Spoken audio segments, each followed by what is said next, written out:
అందరికీ praise lord. ఈరోజు దేవుని వాక్యము కీర్తనలు 20వ అధ్యాయం 7వ వచనం. కొందరు రథములను బట్టియు కొందరు గుర్రములను బట్టియు అతిశయపడుదురు. ఆ కొందరిలో నేను మీరు కూడా ఉన్నామేమో.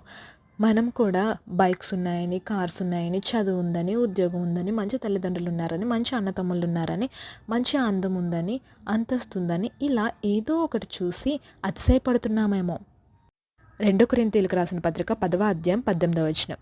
ప్రభువు మెచ్చుకునివాడే యోగ్యుడు కానీ తన్ను తానే మెచ్చుకునివాడు యోగ్యుడు కాడు. మనం యోగ్యులుగా ఉన్నామా, అయోగ్యులుగా ఉన్నామా? మనమైతే మన దేవుడైన యెహోవా నామమును బట్టి అతిశయపడదుము. అతిశయించువాడు ప్రభువునందే అతిశయింపవలెను.